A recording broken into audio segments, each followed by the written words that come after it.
Shikues nderuar televizorit shqiptar të Amerikës, ju përshëndes. Jemi në emisionin Roli i institucioneve fetare shqiptare në emigracion.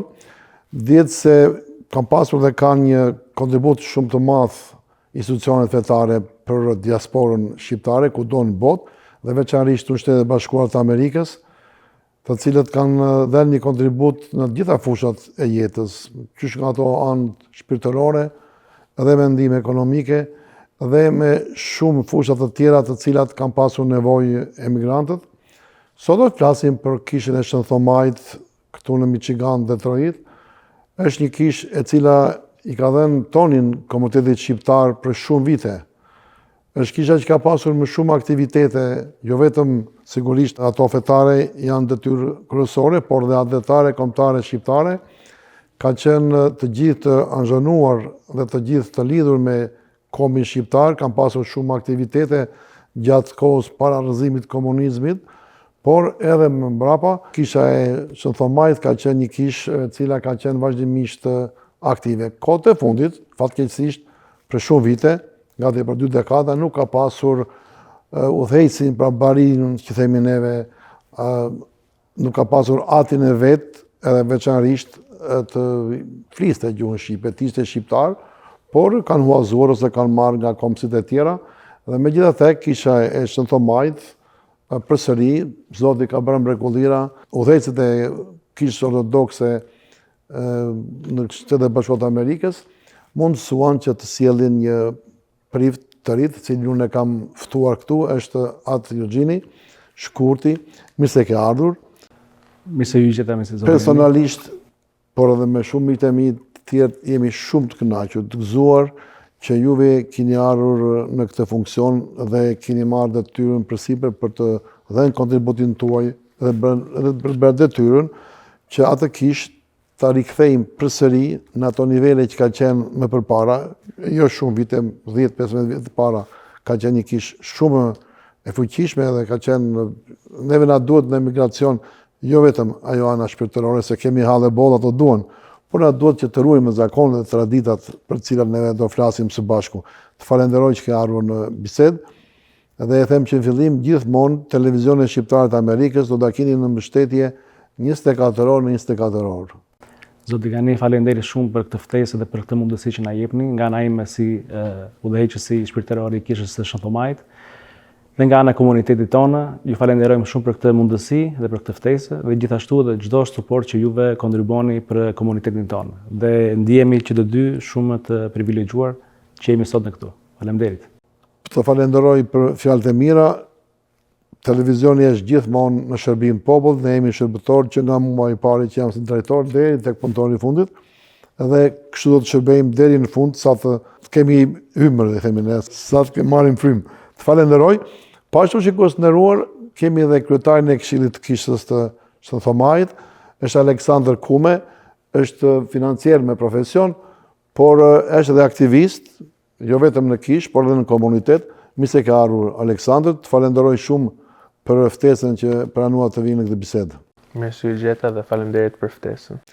Kjo bisedë zhvillohet në kuadër për suport, për të marrë një informacion, kush jeni ju, kush është kryetari, disa masa që keni marrë tani dhe që mendoni për të ardhmen, por para se të vemi atje në këto pyetje, mendoj që të një prezantim ashtu se ju keni dëshirë, pasi e gjithë komuniteti shqiptar këtu ku është një komunitet në Shtetet e Bashkuara të Amerikës shumë kompakt. Edhe kanë shumë dëshirë e vullnet, edhe veçanërisht për kishën e Shën Thomait, pasi e vlerësojnë kontributin e saj shumë vjeçar para shumë viteve, mendoj që të ringjallet, edhe ringjallja ju e dini që është një fuqi e re dhe sjell gjithmonë të mira. Kush është Atë Eugjini Shkurti? Atëherë faleminderit përsëri për pyetjen tuaj. Unë vij nga Korça, jam këtu bashkë me bashkëshorten time Livia Zguri. Kam mbaruar studimet e mia 4 vjeçare në Akademinë Theologjike Ngjallje e Krishtit në Shën Vlash të Durrësit. Dhe pas përfundimeve të këtyre 4 viteve studime, punova si katekist pranë në Mitropolisë së Korçës, në mbështetje të Hirës së Joanit, atëherë dhe sot kryepiskopit të gjithë Shqipërisë dhe pas një periudhe të shkurtër që ndenja atje si katekist, rreth 2 vjet, 3 vjet, më erdhi mundësia që të vi dhe të jem kandidat për prift në SBA, ku ndodhem sot, dhe erdha pastaj bashkë me priftëreshën këtu, si laik, erdha të studioj. Fillimi im I parë ishte tek Universiteti Theologjik në Yonkers të New Yorkut, në Shën Vladimir, ku përfundova 3 vjet master për theologji dhe pas përfundimit të shkollës atje, peshkopi ynë tashmë Hiresia e Ti Nikodhimi, më thiri të bëj 1 vit stazh sipas rregullores të peshkopatës sonë, pranë kishës të Shën Gjegjit në katedrale, ashtu siç e njohin dhe të gjithë katedrale e Fanolit, dhe mbarova dhe atje 1 vit stazh. Pas përfundimit të 1 vitit stazh, ai më emërovi si prifti I ri I komunitetit të Shën Thomait këtu. Dhe jam këtu që nga qershori I 2025-s, pra nuk jam akoma as 1 vit, jam shumë I ri në këtë komunitet dhe po I mësoj gradualisht të gjitha bashkë me besimtarët e kishës sonë. Suksese në detyrën tuaj është edhe vështirë, por edhe shumë fisnike, edhe qofsh jetë gjatë, jo vetëm në jetë, po edhe në detyrën këtu në kishën tonë, sepse kisha jonë është... Me hirën e Zotit, faleminderit. Zotë Aleksandër, pa na thoj pak kush është Aleksandri, si do ta sjellësh ti atë personalitetin tënd? Unë jam lindër dhe rritur këtu në Michigan. Origjinën e kam nga Pogradeci, kam bëruar shkollë për financë në Oakland University. Kam punuar në bank as an operations analyst, kam punuar dhe në Willis Towers Watson as a pension analyst, edhe për momentin punoj në logistics as a supply chain coordinator. Në kish ndihmoj atë Eugene-in si altar boy. Më përpara isha edhe arketari kishës para 1 viti dhe tani për momentin jam kryetari I kishës në Shën Thomait. Suksese është një detyrë shumë e rëndësishme, edhe unë kam besim tek ju të rinjt, pasi jeni pa komplekse, jeni ashtu të pastër si loti I fëmijës, jeni ju të rinjt brezejoj, edhe u turoj suksese. Atë Eugeni, para se të fillojmë disa pyetje teknike, informative për kishën, kemi hyrë në atë zonën e festimit të Pashkëve. Ku jemi deri tani dhe për të ardhmen do t'ju ftojmë në një bisedë tjetër. Patjetër, me shumë kënaqësi. Atëherë, jemi në periudhën të kreshmës, kaluam të dielën e parë të kreshmës, tani këtë javë do vijojmë tek e diela e dytë e kreshmës. Është një udhëtim shpirtëror 40 ditë dhe sigurisht kalendari është I lëvizshëm I Pashkës dhe të gjithë besimtarët përgatiten shpirtërisht, fizikisht për festën më të madhe që ka ortodoksia, festa e festave, ngjalljen e Zotit tonë Jezu Krisht, dhe kjo periudhë përgatitore përmban kreshmën, jo vetëm nga ana ushqimore, por sigurisht dhe nga çdo aspekt tjetër, edhe shpirtëror. Sepse nuk mund të dallojmë vetëm fizikun, po është edhe shpirtëroria, sepse duhet të kemi parasysh edhe lutjen, edhe kreshmën nga ana e ushqimeve, por gjithashtu edhe lëmoshën. Edhe të gjitha këto 3 elemente bashkë përmbajnë kreshmën për ne të krishterët. Dhe kjo është ajo që na bën ne të ecim sipas rregullores drejt destinacionit për të ngjallur edhe neve në kryqëzimin me Krishtin edhe në ngjalljen me Zotin tonë Jezu Krisht. Shumë faleminderit për përgjigjen ekscelent të ç'është kreshma dhe çfarë ajo sjell të mira për njerëzimin. Si e gjetët kishën në Shën Thomait dhe si po e permisoni ato, nëse ka pasur në diçka? Me thënë të drejtën, kur erdha këtu për herë të parë, sepse gjatë viteve kur kam qenë student në St. Vladimir's në New York, kam patur bekimin të vij edhe si djak, e cila është grada e parë e priftërisë, dhe gjithmonë me udhëheqjen e Zot Nikodhimit, dhe kam vizituar kishën të paktën 2-3 herë para se të emërohesha prift. Kisha gjithmonë kanë qenë në nevojë. Ashtu siç edhe ju e thatë më përpara dhe e keni thënë edhe shpeshherë, kisha ka patur nevojë për një udhëheqës shpirtëror shqiptar. Gjithashtu ka pasur edhe nevojë dhe për shpirtëroren. Njerëzit kanë nevojë shumë të rikthehen në edukimin fetar.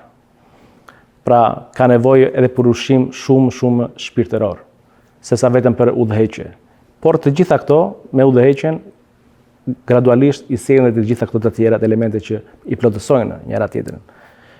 Kisha ende ka nevojë, kisha gjithmonë do ketë nevojë, por me shpresën gjithmonë tek shpëtimtari jon Isu Krisht, çdo gjë dhe çdo mungesë do plotësohet me ndihmën e të gjithëve së bashku. Është kënaqësi që ne dëgjojmë fjalë të mira për Kishën, që ta dinë dhe shikuesit se ke një shans për të hyrë në histori, për nëse juve do ta rivini në punë,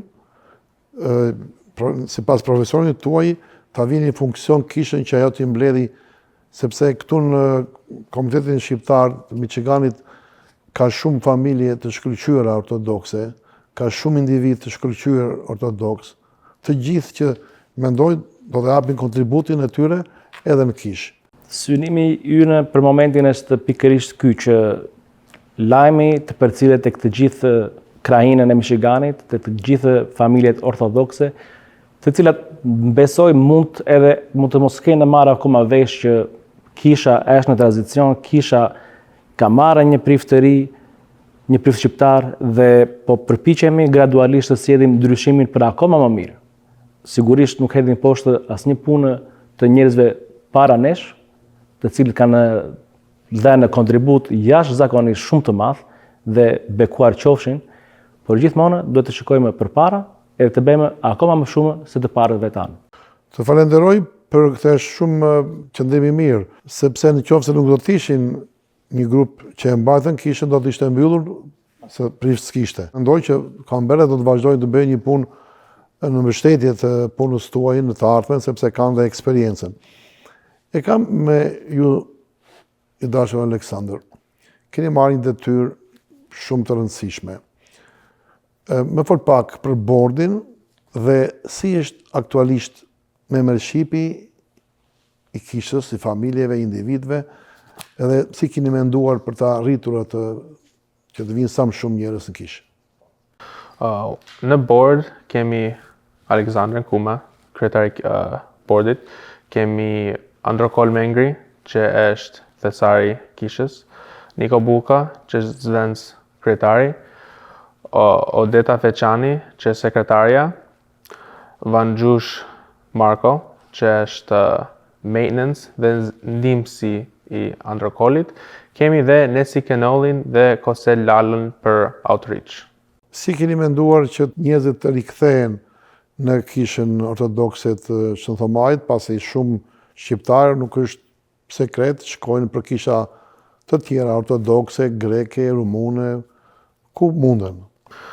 Po, fatkeqësisht kemi shumë shqiptarë që ikin në kisha greke dhe neve si board dhe si kish po bëjmë më shumë aktivitete të rikthejnë ata njerëzit që kanë ikur. Për shembull, kemi bërë Icon Auction dhe Icon Auction që bërëm para 2-3 javës ishte më e mira që kemi bërë në historinë tonë.